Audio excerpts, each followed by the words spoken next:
हरे कृष्णा। दोस्तों, जैसा कि आप देख रहे हैं, मैं फिर से एक बार रेडी हूँ और मुझे मेरे ख्याल से बताने की ज़रूरत नहीं है कि मैं कहाँ जा रही हूँ, क्योंकि एक ही जगह है। जैसे बोलते हैं मुल्ला की दौड़ मस्जिद तक, नंद पत्नी की दौड़ गोविंद देव मंदिर तक। गोविंद देव के मंदिर जा रहे हैं और मजे की बात, इस बार मेरे प्रभु जी मुझे साथ में लेके जा रहे हैं, क्योंकि वो भी दर्शन करना चाहते थे गोविंद देव जी के। और क्योंकि गीता मैराथन है और हम लोग कुछ बुक्स भी लेना चाहते थे, भगवत गीता वगैरह। उसके लिए भी हम लोग इकट्ठे जा रहे हैं, ताकि वो बुक्स कैरी करना थोड़ा इजी रहेगा। चलिए अब हम करते हैं मंदिर की ओर रुख, और बहुत ही जल्दी आपको दर्शन करवाती हूँ गीता जयंती पर। हरे कृष्णा। दोस्तों, आप देख सकते हैं कि ज़्यादा ट्रैफिक भी नहीं है आज और फॉग भी नहीं है। ज़्यादातर इस मौसम में फॉग होती है, लेकिन इस बार नहीं ज़्यादा सर्दी पड़ रही। और मज़े की बात कि आज इतना पॉल्यूशन भी नहीं दिख रहा है मुझे। 20 मिनट के अंदर ही हम लोग पहुंच जाएंगे मंदिर, और बहुत ही एक्साइटेड हूँ मैं एज़ यूजुअल। चाहे मैं हर रोज़ मंदिर जाऊँ, यानी कि 2 दिन के बाद ही मंदिर जाऊँ, तो भी सेम ही एक्साइटमेंट होती है। बहुत अच्छा लगता है मुझे, क्योंकि जो हमारे भगवान हैं गोविंद देव जी, उनका श्रृंगार हर रोज़ बदलता है। मतलब भगवान हर रोज़ बहुत ही डिफरेंट लगते हैं, तो बहुत ही मज़ा आता है दर्शन करने। दोस्तों, हम लोग पहुंच चुके हैं अब मंदिर, और आप देख सकते हैं बड़ा बड़ा लिखा है सुस्वागतम, यानी कि इस्कॉन नोएडा हमारा स्वागत करता है। भगवान जी ने हमें आज इनवाइट किया है, तभी हम लोग यहाँ पर आकर दर्शन कर पा रहे हैं। सबसे पहले तो मैं आज जाकर करूँगी दर्शन भगवान जी के सखा अर्जुन और भगवान जी के। यहाँ पर बहुत ही प्यारी सी मूर्ति बनी हुई है भगवान जी की, रथ चलाते हुए। आज मॉर्निंग में यहाँ पर पूजा हुई थी, आरती की गई थी यहाँ पर खड़े होकर। मैं मॉर्निंग में तो नहीं आ पाई, क्योंकि मेरा ऑफिस भी था और भी बहुत सारे काम थे। और उसके बाद गीता के 700 श्लोकों का पठन भी हुआ था। जब भी गीता जयंती होती है, तो आपको भी ऐसा ही करना चाहिए कि आप गीता के कुछ श्लोकों का पठन करें। हो सके तो आप पूरे 700 श्लोकों का ही पठन करें। भले ही आप परपट ना पढ़ें, लेकिन वर्स बाय वर्स आपको पढ़ते रहना चाहिए, अगर आपके पास टाइम है।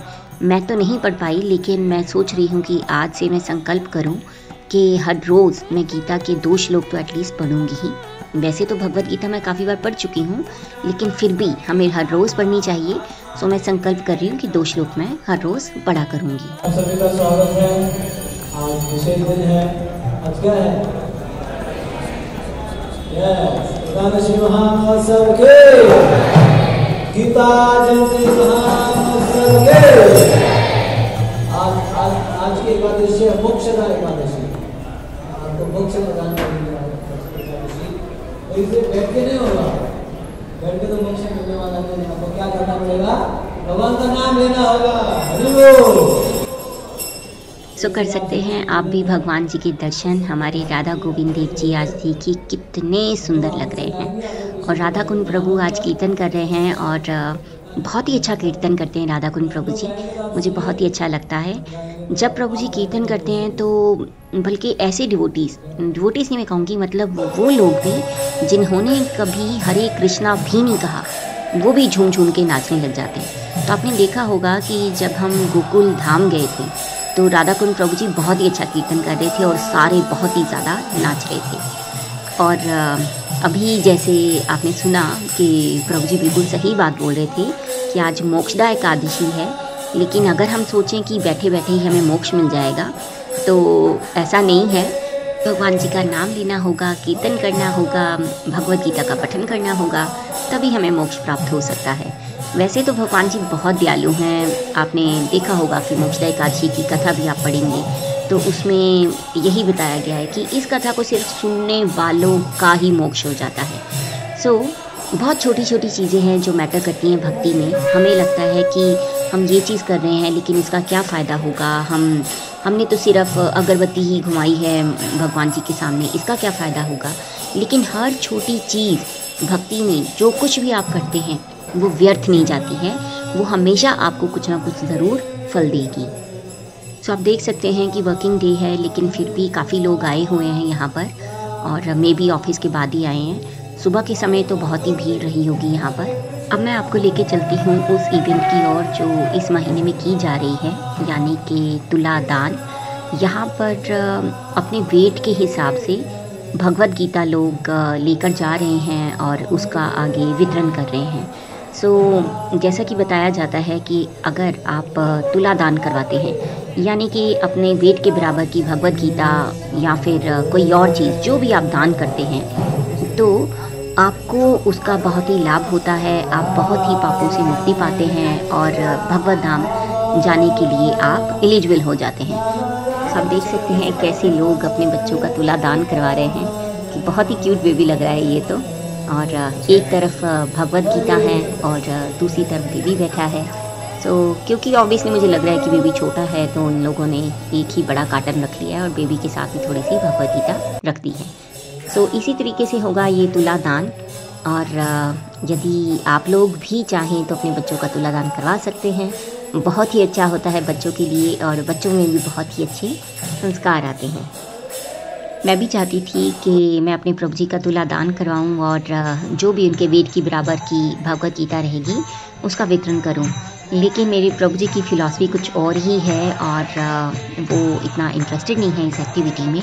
उनका मानना है कि मैं अपने वेट के बराबर की क्यों भगवद गीता लूँ, मैं ऐसे ही सीधा 4 कार्टन ले लूँगा और उसी का ही वितरण करूँगा। तो मैं तो सोच रही थी कि चलिए 2 कार्टन लेते हैं, उतना मैं केपेबल हूँ कि मैं वितरण कर पाऊँ, और जो बाकी 2 कार्टन हैं उसको मैं स्पॉन्सर करवा दूँ और इस्कॉन वाले जहाँ भी जाते हैं वहाँ पर वो वितरण कर सकते हैं। लेकिन हस्बैंड हैं, हस्बैंड की फ़िलॉसफी कुछ और है, उनका भी मुझे मान रखना होगा। तो अब हम लोग सोच रहे हैं कि यहाँ से सिर्फ कार्टन्स लेकर जाते हैं अपने घर पर, और इस बार मेरे प्रभु जी ने जिम्मेदारी उठाई है कि वो इसका वितरण खुद से करेंगे, क्योंकि मैं उनको बोल चुकी हूँ कि मेरी जॉब है और आजकल मेरे पास काम बहुत ज़्यादा है ऑफिस का, मैं अभी बुक डिस्ट्रीब्यूशन नहीं कर पाऊँगी। देखती हूँ, मुझे भी बहुत क्यूरियोसिटी है कि मेरे प्रभु जी फर्स्ट टाइम इस तरीके से बुक डिस्ट्रीब्यूशन करेंगे। अदरवाइज़ वो एज अ गिफ्ट तो सभी को ही देते रहते हैं। लेट्स सी कि वो इस बार क्या स्ट्रैटेजी बनाने वाले हैं 4 बुक्स कार्टन को डिस्ट्रीब्यूट करने के लिए। अभी हम लोग वापस जा रहे हैं घर, और प्रभु जी से भी हमारी बात हो चुकी है, बजरंगी प्रभु से, और वो हमें 2 भगवद गीता हिंदी और 2 इंग्लिश इसके कार्टन हमें दिलवा रहे हैं। लास्ट टाइम हम करते हैं दर्शन फिर से अपने भगवान जी के पार्थ सारथी के। तो आप देख सकते हैं बहुत ही प्यारी मूर्ति है ये, 4 अश्व और अर्जुन और साथ में हमारे कृष्ण ये इस रथ पर मौजूद हैं। और ये वही सिचुएशन है जिसमें भगवद गीता बोली गई थी, और अर्जुन के माध्यम से हम तक भी गीता ज्ञान पहुंचा। दोस्तों, उम्मीद है कि आपको आज के दर्शन बहुत अच्छे लगे होंगे, और गीता जयंती पर आपने भी कोई संकल्प किया होगा कि आप कैसे भगवद गीता का पठन करेंगे। हरे कृष्णा कृष्णा कृष्णा हरे हरे, हरे राम राम हरे हरे। दर्शकों, नंद पत्नी माता जी जो कि नीरू के नाम से उनका जो चैनल बना हुआ है, आज इस्कॉन मंदिर में आई है और आज वो भगवान कृष्ण ने भगवद गीता सुनाई है। आज के दिन जो है नीरू रिखी जी ने भगवद गीता 100 से भी अधिक भगवद गीता ये लेके जा रही है, और ये बहुत ही अच्छा प्रचार है। और मैं चाहता हूँ दर्शकों, भाई बंधुओं, भक्तों, ये साथ साथ केवल आप लोगों को आध्यात्मिक ज्ञान भी दे रही हैं और अपना जो भौतिक जीवन है वो भी जी रही है। तो इसलिए आप इनके चैनल को जितना हो सकता सब्सक्राइब कीजिए। जहाँ तक भगवान का ज्ञान पहुँचेगा, अच्छी बातें में लोगों को लाभ होगा। तो प्लीज़ मेरा आपसे रिक्वेस्ट है। अरे, और मैं बजरंगी दास नोएडा में जो है पिछले 8 साल से सेवा करता हूँ। नंद पत्नी जी मेरे से जो है यानी नीरू रिखी जी, इनका आध्यात्मिक नाम जो है नंद पत्नी जी हैं, और इनका जो मटेरियल जो नाम है भौतिक वो है नीरू रिखी। तो ये पिछले 8 साल से भक्ति कर रही हैं, इस्कॉन से जुड़े हुए हैं, और ये खूब प्रचार करती हैं। तो साथ साथ ऐसा ना सोचे कि ये हमारी तरह नॉर्मल इंसान है, नहीं, साथ साथ ये इन्होंने इस्कॉन से दीक्षा लीजिए। जैसे कल हमने इनके वीडियो देखे थे, इन्होंने दीक्षा के बारे में बताया और कैसे सेवा होती है।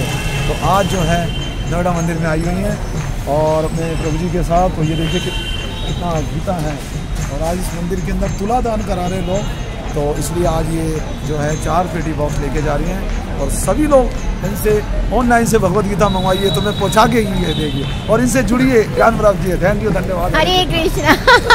थैंक यू प्रभु जी।